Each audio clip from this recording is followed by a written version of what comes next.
sabemos, e principalmente o artigo 1º do Código Penal. Não sei como isto passa sem nenhuma observação. E a concordância do condenado não significa absolutamente nada no plano da legalidade. As penas restritivas de direitos, nós já sabemos, surgem autônomas e substituem as privativas de liberdade. Entenda-se, não são elas acessórias e se aplicam de modo vicariante. As condições objetivas para a substituição nova, isto é, da substituição no projeto, são as seguintes. Condições objetivas. Aplicada a pena privativa de liberdade não superior a 4 anos e o crime não for cometido com violência ou grave ameaça à pessoa, ou qualquer que seja a pena aplicada se o crime for culposo. B. Quando a condenação for inferior a 6 meses, ou quando a condenação for igual ou inferior a 1 ano, ou ainda superior a 1 ano. As condições subjetivas são outras. O réu não for reincidente em crime doloso. Isto é uma meia-verdade, como se verá. A culpabilidade, os antecedentes, a conduta social e a personalidade do condenado, bem como os motivos e as circunstâncias, indicarem que essa substituição seja suficiente. Isto é, quase o disposto no artigo 59. Veja, se o condenado for reincidente, portanto é a letra C, é o terceiro aspecto, o juiz poderá aplicar a substituição. Portanto, a regra 3 se contrapõe à regra 1. Se o condenado for reincidente, o juiz poderá aplicar a substituição, desde que, em face da condenação anterior, a medida seja socialmente recomendada e a reincidência não se tenha operado em virtude da prática do mesmo crime. A reincidência, portanto, no projeto não impede por completo a aplicação da pena substitutiva. A relapsitude que veda a substituição há de nascer basicamente da prática de mesmo crime. Vale dizer, temos de novo a velha reincidência específica. Ora,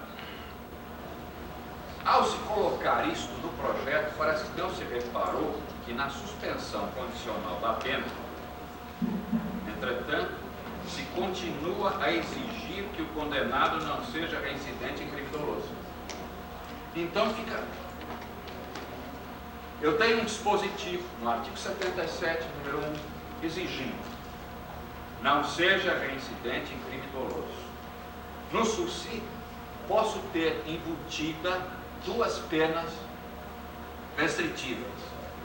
E aqui está dito que a restritiva se aplica ao reincidente, desde que não seja reincidente específico. É preciso acertar isso.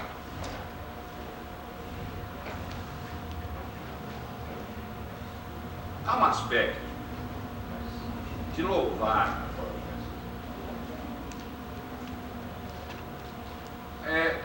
a aceitação de que a pena restritiva de direitos permite detração.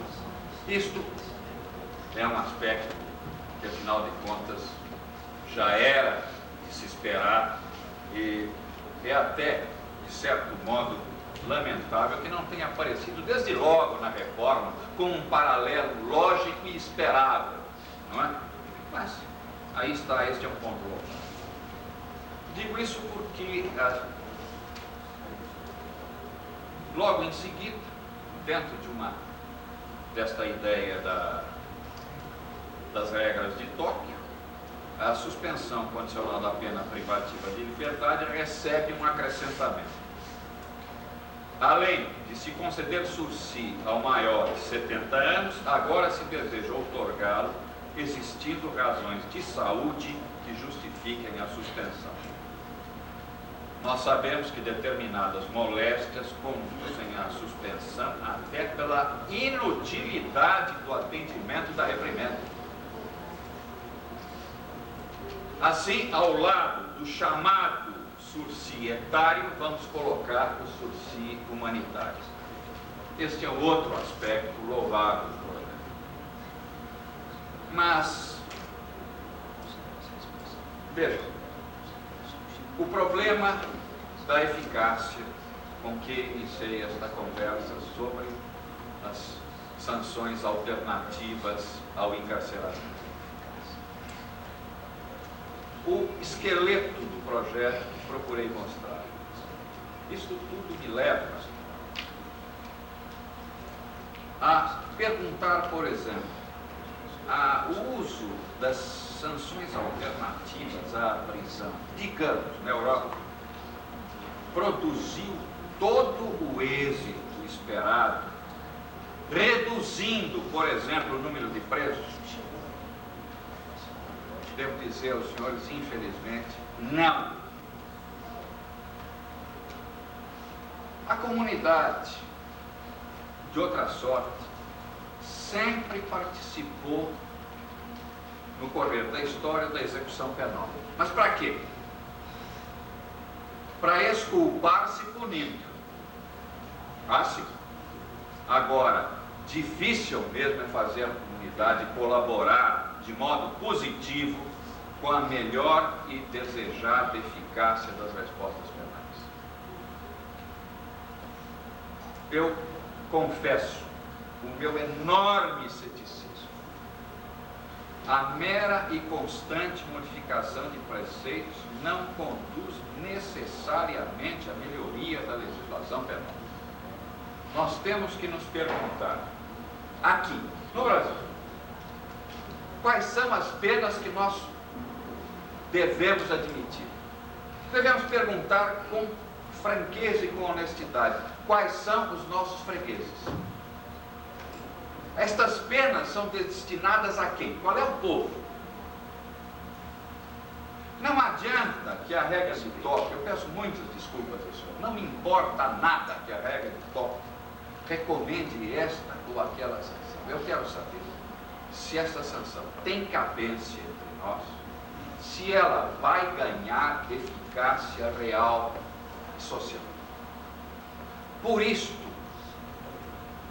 ter concitado o Instituto e os senhores todos a fazerem, ou a se fazer, uma seríssima discussão sobre a pena, sobre a cominação das penas, porque em termos de cominação nós estamos em completo desequilíbrio dentro da nossa legislação penal extravagante. Não é? A pena, sua cominação, os critérios de aplicação e, principalmente, que penas nós podemos executar. Veja, a limitação de fim de semana é um fracasso em si mesmo. Ela nasceu para fracassar. O seu fadário foi o fracasso. Aqui se diz que haverá uma pena de... Quero ser bem preciso quanto ao nome.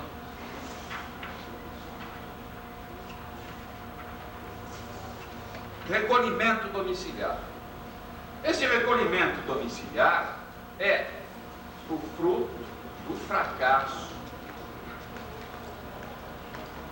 da prisão albergue. É o fruto do fracasso da última fase da execução. Por que não reconhecer isso de uma vez? E discutir, dizer, esta espécie de pena não se aplica no Brasil porque as casas do albergado nunca vão existir. que a maioria das cidades não quer ter casa do albergado. Que quando o Estado pretende construir uma casa do albergado, imediatamente o município vota uma lei para obstacular a construção da casa do albergado. Esta história de dizer que a comunidade deve envolver-se na execução penal,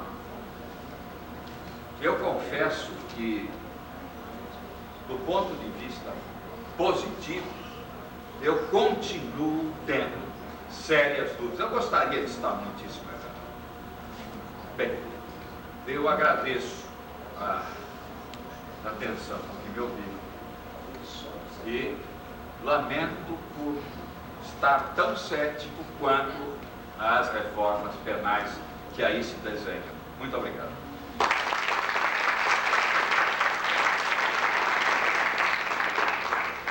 Parabenizamos o desembargador Sérgio Pitombo por essas muito lúcidas esclarecimentos à nossa plateia e passamos a palavra ao primeiro debatedor da tarde, que por 10 minutos fará as suas observações. Dr. César Barros Leal.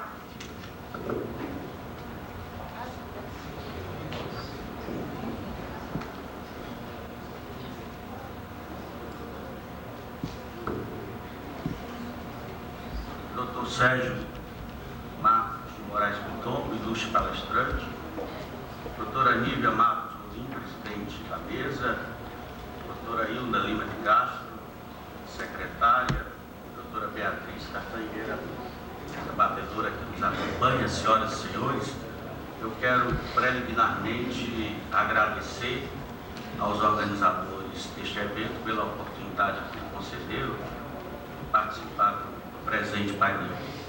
Permitam-me consignar, até mesmo pela íntima relação com este painel, que participei na semana passada de uma reunião da Sociedade Americana de Criminologia em San Diego, na Califórnia, e o tema penas alternativas foi objeto de discussão, de grande debate, em muitos dos 442 painéis realizados naquele evento durante 4 dias. Naquele mega evento, ficou mais do que evidente que as penas alternativas, cujo emprego, todos nós sabemos, recua ao século passado, mas que se avigorou, especialmente nas 2 últimas décadas, sobretudo em países como a Alemanha, a Inglaterra, a Itália, a Suécia, o Japão e os Estados Unidos, essas penas alternativas, elas constituem induvidosamente um avanço extraordinário na efetivação da justiça criminal. Mais ainda na busca de uma política criminal mais humana, na busca de uma política criminal mais justa. Eu quero crer que todos os que estão neste seminário compartilham desta opinião. Com a brevidade que as circunstâncias impõem, os 10 minutos que me foram reservados, eu gostaria de assinalar alguns pontos relativamente às penas alternativas e ao papel que essas penas alternativas desempenham ou venham a desempenhar no futuro da justiça criminal, envolvendo não só o reconhecimento da falência da pena privativa de liberdade, que foi acentuado pelo ilustre palestrante, como também uma revisão crítica dos fins da pena, tanto da pena privativa de liberdade, quanto das penas restritivas de direito, das penas alternativas, das penas substitutivas, envolvendo também as propostas referidas pelo palestrante de uma intervenção mínima, de um direito penal mínimo, como também a questão que deve ser colacionada da eficácia real dessas penas ditas alternativas. Na verdade, em grande parte são penas substitutivas. Mas uma das questões que se colocam é a seguinte: quais seriam os objetivos fundamentais, quais seriam os principais objetivos dessas penas alternativas? De um modo generalizado, o que se tem colocado é que essas penas alternativas elas contribuem para reduzir os índices de encarceramento e, obviamente, reduzir os malefícios, as influências negativas da prisionização que foi referida pelo ilustre palestrante. Também as penas alternativas se propõem a reduzir os custos, que são elevados, nós sabemos os custos, seja para a construção de unidades penais, seja para a manutenção desses estabelecimentos com pessoal, inclusive qualificado para assegurar a ordem e a segurança nas unidades penais. É também um dos objetivos, e assim tem sido assinalado, a reintegração do condenado no meio social, no seu entorno familiar, no seu ambiente social. É fundamental também baixar os índices de reincidência, na medida em que se tem verificado que a reincidência, quanto às penas alternativas, é de um nível muito inferior à incidência registrada no âmbito da privação da liberdade. Enquanto no mundo todo os índices de reincidência na privação da liberdade chegam a 70%, 75%, nos países onde as penas alternativas são aplicadas, a reincidência chega a 25% a 30%. Além disso, também é objetivo das penas alternativas ampliar a proteção da sociedade e, mais do que isso, evitar a estigmatização do condenado e evitar também a vitimização da família do condenado. Recentemente, o Ministério da Justiça realizou um concurso nacional com esse sentido, a mulher presa e a mulher do preso, buscando se discutir a questão da vitimização da mulher do preso. Mas eu lhes falava que esses são os objetivos que são apontados de uma forma generalizada. Mas é importante que a gente coloque que são múltiplas as penas alternativas, principalmente não só no direito brasileiro, como no direito universal. O nosso ilustre palestrante referiu as várias penas alternativas já existentes e aquelas que vão ser alargadas na medida em que este projeto que tramita no Congresso Nacional seja aprovado. Se são múltiplas as penas alternativas, há alguns aspectos que devem ser analisados não de forma generalizada, mas sim de forma individualizada. Algumas sanções, por exemplo, como a prestação de serviço à comunidade, como a restituição, como a compensação, elas trazem embutida a ideia da reparação da ordem legal violada. Trazem embutida também a ideia do apoio à vítima. Trazem embutida também a ideia da educação. Inclusive, na Finlândia, está expresso na lei que regulamenta a prestação de serviço à comunidade, que a prestação de serviço à comunidade naquele país se propõe expressamente a reduzir os índices da superlotação, carcerária, os efeitos nocivos da prisão e oferecer uma experiência positiva ao condenado, apta a garantir o seu reingresso à comunidade, à sua família, à sociedade. Há outras sanções, por outro lado, como o monitoramento eletrônico, como a probation intensamente vigiada, que tem uma outra proposta inteiramente diferente. Essas sanções não são dirigidas à reintegração, são formas de controle, são formas de garantia do cumprimento daquelas condições que são impostas ao juiz. E neste caso, no caso do controle, esse controle que se exige cada vez mais, segundo as regras de Tóquio, referidas com veemência pelo ilustre palestrante, é preciso nos determos ante a preocupação que nos assalta relativamente ao controle e à fiscalização dessas penas alternativas. O projeto do Congresso Nacional tramita, ensanchando o elenco dessas penas, ampliando o espectro de aplicação dessas penas, mas ainda fica a grande dúvida: teremos nós condições de garantir o controle eficaz dessas penas alternativas, sob pena de, fracassando essas penas, nós temos um novo movimento de lei, de ordem, favorável ao estímulo da privação da liberdade. É claro que essa preocupação com o controle, ela decorre, eu diria, de vários receios, de vários temores. Temores, por exemplo, por parte do juiz, daquele juiz que tem dúvidas com relação à eficácia dessas penas, tem dúvida quanto à aplicação efetiva dessas penas, e há também decorre também do receio da própria população, a população que não confia nessas penas, a população que, de certa forma, não se sente protegida com a aplicação das penas alternativas, a população que vê o fracasso de algumas penas alternativas, como foi assinalado pelo ilustre palestrante, no caso da limitação do fim de semana. Então, há uma preocupação sensível por parte da população que, na verdade, acredita que a pena de prisão é realmente a verdadeira punição. Há um outro ponto, desembargador, que eu gostaria de assinalar nessas anotações complementares à sua exposição, que é a questão da ênfase da pena alternativa. Eu anotava, enquanto o escutava, que, por exemplo, a pena de reintegração, a ênfase, por exemplo, nas penas alternativas que visam a reintegração, tem a atenção centrada no ofensor.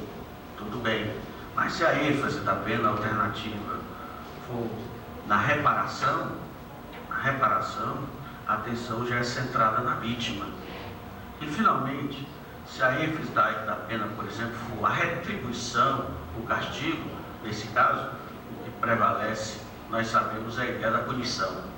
Isso é uma análise, portanto, individualizada de cada uma dessas penas alternativas. Cada um desses temas daria margem a um debate vigoroso. Só a questão, por exemplo, da punição nos levaria a debater o conceito da punição merecida. Os americanos chamam de deserved punishment, que é um tema extremamente vivo.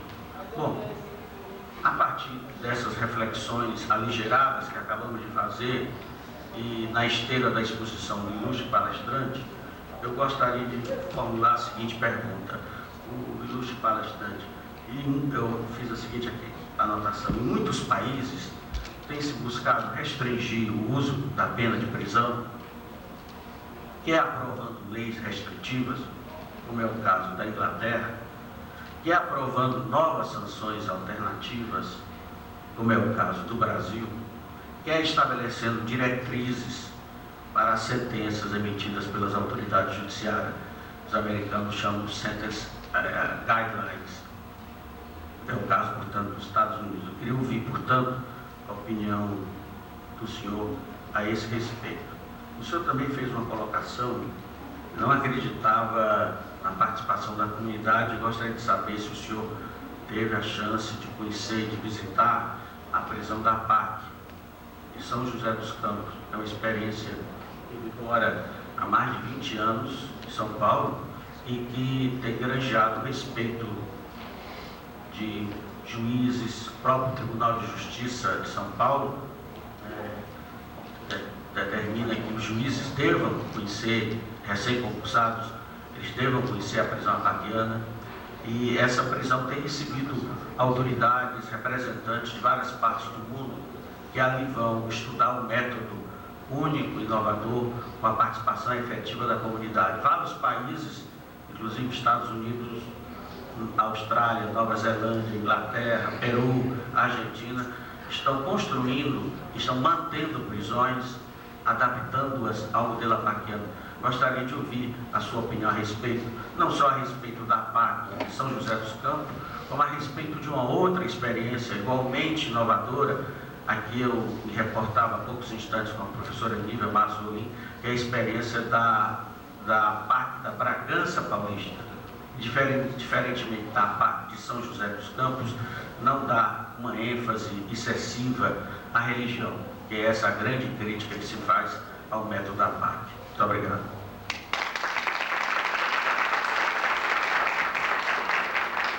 A presidência retorna a palavra ao palestrante, que deverá responder às indagações do professor procurador Dr. César Barros Leal. Eu vou repetir meu ponto de vista, resumidamente, porque até acho que convém eu revisar isso.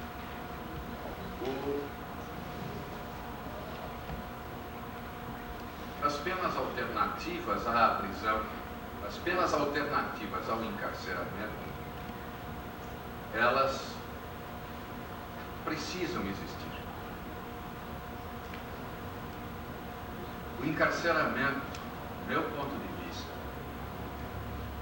não pode ser jamais a pena básica, a genérica, mas ao contrário, a excepcional, a rara.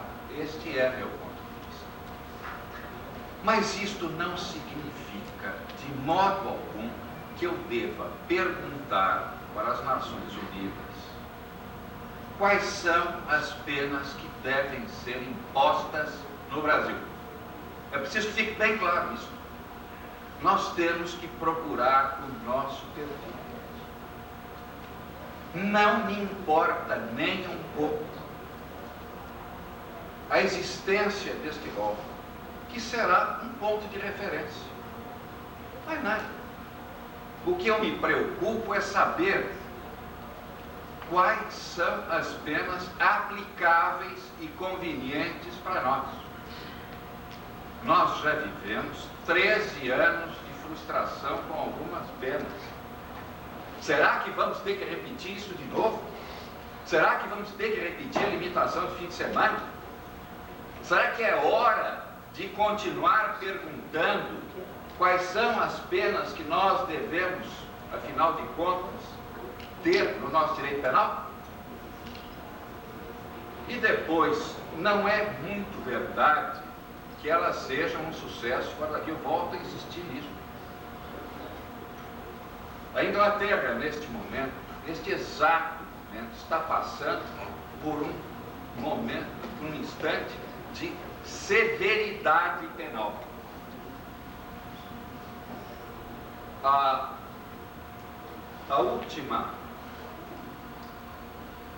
O último fecho de regramentos do ano de 1997 está voltado para uma forma mais severa. Isto é um problema para os ingleses. Se eles precisam ou não precisam de sanções penais mais severas, pouco se me dá. A minha visão é outra, é perguntar, dentro dos diversos Brasis, e é importante ter essa ideia, em face dos diversos Brasis, quais são as penas que nos convêm. E não simplesmente listar penas. Nós já passamos por isso. A experiência de Bragança e São José dos Campos, eu as conheço bastante bem.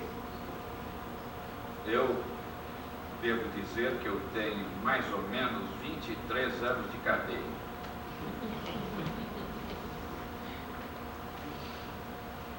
Foi onde eu vivi todo esse tempo.